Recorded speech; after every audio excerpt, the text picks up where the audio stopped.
Eu não quero fazer desse discurso uma longa lista de agradecimentos. E também não desejo falar de onde vim, da minha infância. Eu não tive uma história de superações. Sempre fui privilegiado, com uma família que me proporcionou educação e afeto. Eu sempre tive almoços de domingo, Natal, Ano Novo, Páscoa, viagens de férias para a praia, abrigo e segurança. Tudo que uma criança pode ter para crescer e se tornar um adulto feliz. Sempre tive um porto seguro. Mas quem sabe eu posso apenas lembrar de uma pequena história, mas já então, quando eu era um jovem adulto. Com 22 anos de idade, recém-formado na FURB, em Blumenau, com pouca experiência e muita insegurança, mudei-me para Florianópolis para ser secretário jurídico do saudoso desembargador Álvaro Vandelli, pessoa cuja humanidade me constituiu e permanece em mim. Mas as dificuldades eram muitas. Como disse, eu tinha 22 anos e eu não sabia das coisas da vida. Então, telefonei para casa, para Porto União, minha linda terra natal, pujante cidade do norte do estado, palco histórico da Guerra do Contestado e cujos acontecimentos são tão incríveis quanto a Macondo, de Gabriel Garcia Marques. O telefone tocou e minha mãe atendeu, com seu sotaque característico de filha de alemães de Stuttgart e Munique. Falei para ela que não estava aguentando, que retornaria para casa e lá seguiria meu caminho. Minha mãe, do alto de sua autoridade, respondeu: "Você não voltará. Ficará e enfrentará tudo. A vida é assim, e foi você que escolheu essa estrada. Pare de se lamentar, fique e enfrente."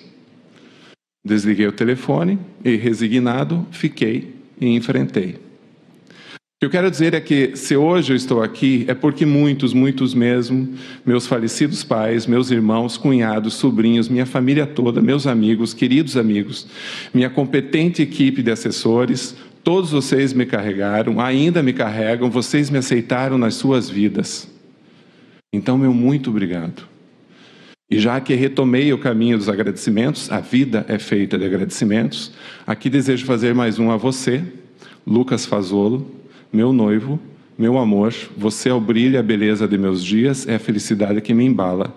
É a prova de que não somos amados porque somos bons. A verdade é que somos bons porque somos amados. E que sorte foi te encontrar. E agora sim...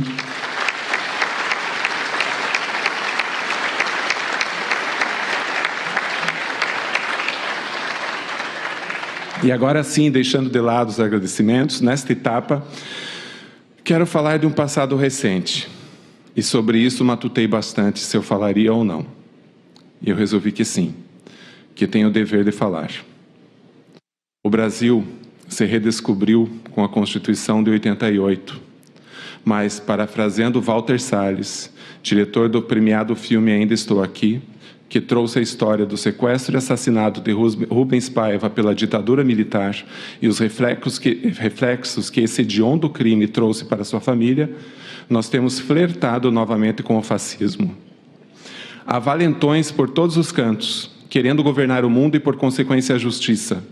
Pessoas que não aceitam projetos de vida coletiva, com melhor distribuição de renda, com direitos iguais, pessoas machistas, racistas, colonialistas, pessoas preconceituosas, homofóbicas e recalcadas, pessoas que disseminam ódio e idolatram a guerra, a ditadura militar, que desejam retroceder ao pré-iluminismo.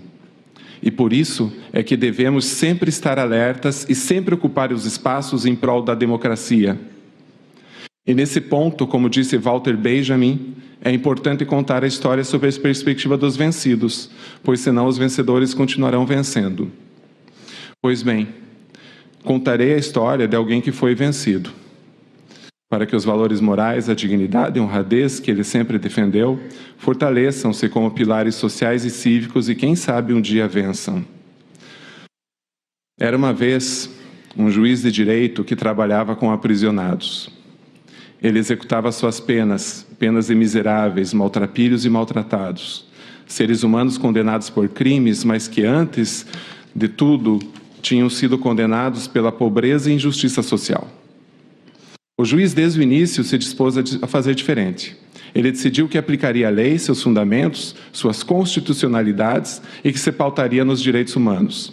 Começou a rever posicionamentos jurídicos, a filtrar as normas pelos pactos e tratados internacionais, sustentar posições das cortes superiores que apontavam o estado de coisas inconstitucional do sistema prisional do país. Entretanto, logo o juiz percebeu que somente isso não era suficiente. Pelo contrário, exigir o respeito aos direitos fundamentais encontrava resistências e podia trazer ainda mais dor.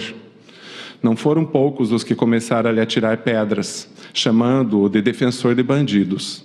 O estigma que carimbava a testa de todo preso, logo passou a carimbar também a sua testa. Aqueles eticamente pouco elevados não se contentavam em discordar dos julgamentos, eles queriam mais, eles queriam eliminar o indesejado juiz. Não lhe faltariam injúrias, mentiras e ameaças. E o que ele fez foi além. A desistência não lhe pertencia, não havia escolha, o caminho dos direitos humanos era irrenunciável.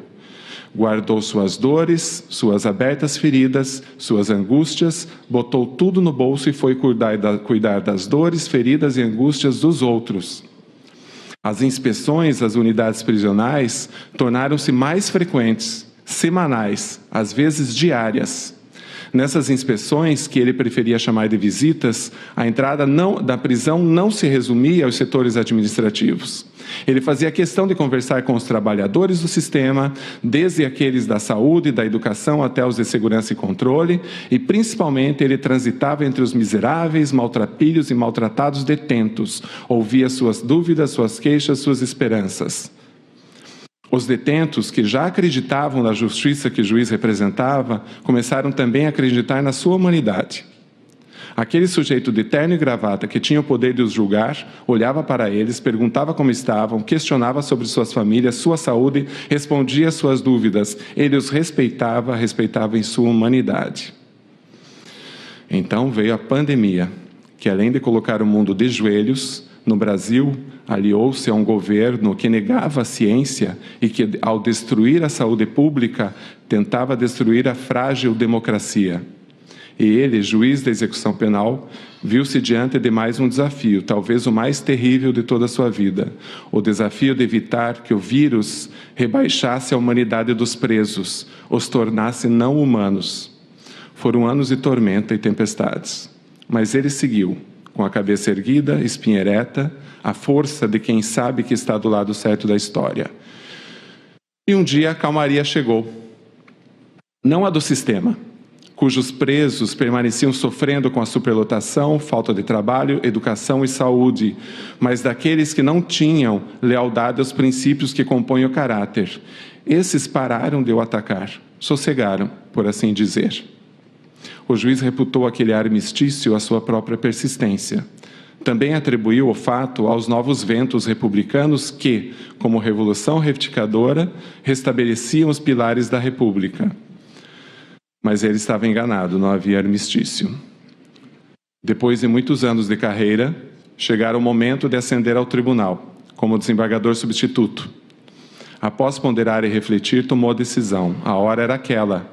Era preciso abrir caminho aos mais novos, a renovação era necessária. Inscreveu-se como candidato. Sendo o mais antigo, ainda que a votação viesse a considerar o merecimento no exercício das funções, não tinha dúvidas que galgaria o posto. E começou a preparar a todos sobre sua saída da vara de execuções penais. Conversou com os mais diversos setores, desde advogados, policiais penais, policiais militares, policiais civis, conselheiros do Conselho do Carcerário, defensores públicos, promotores de justiça, servidores, colegas, até chegar principalmente nos presos. Sua saída das funções não poderia ser de surpresa. Isso geraria abalos estruturais. Segurança pública se fazia com confiança pública e era importante deixar tudo bem transparente, bem pontuado. Eis que na data marcada, o juiz não foi aceito. Por uma apertada maioria de votos, ele não foi considerado merecedor. Os motivos, esses não foram declarados. A recusa foi seca, insípida, mas era evidente que se devia à sua postura ética e humanista. Nova tempestade o atingiu. Ele sentiu vergonha. Vergonha perante sua equipe, seus assessores, que tanto nutriam os sentimentos românticos sobre a justiça, vergonha por ficar abalado por algo que não se comparava à tristeza e ao sofrimento da insegurança alimentar de milhões de brasileiros, vergonha por não ter previsto com mais concretude que aquele golpe extremamente injusto tinha data marcada para acontecer. E outra vez ele teria que se recompor, levantar-se e seguir seu caminho. Sem se altear como paradigma dos direitos humanos, o juiz conhecia a história das grandes personalidades que lutaram pelas causas sociais, pela igualdade de oportunidades, sujeitos alçados à condição de luz do horizonte ético e humano. Todos encontraram resistências, todos sofreram, todos foram, em algum momento, incompreendidos e vítimas de ataques violentos. Alguns perderam a própria vida, mas jamais perderam a dignidade. Em 1925, Charles Chaplin avaliou que a grande questão do personagem, o vagabundo, é que não importava o quanto ele podia estar por baixo, não importava o quanto os chacais tivessem conseguido acabar com ele ainda era um homem com dignidade. Lembrando dessa lição, o juiz concluiu que a sua felicidade, como categoria ética de dignidade, jamais seria nocauteada. Feliz daquele que é acusado de defender os direitos humanos, de tutelar os valores mais elevados, tendo a Constituição como seu escudo. Esse era o fio de Ariadne que o conduzira até ali, e seria por ele que novamente se ergueria e se colocaria no eixo. Lembrando Rainer Maria Rilke, era preciso deixar tudo lhe acontecer, beleza e terror, apenas seguir, porque nenhum sentimento era eterno. E hoje, 7 de março de 2025, como falou Mário de Andrade, ao fundar o modernismo há um século, não há mais paredes, só horizontes. Reza a lenda que Luís XIV, o Rei Sol, certa vez assim disse ao filho: sempre olhe para o futuro, é onde os obstáculos e inimigos o aguardam, mas você não pode encarar o futuro até conquistar o passado, e então você estará livre. Eu conquistei meu passado, e hoje encaro o futuro, eu estou livre. Muito obrigado.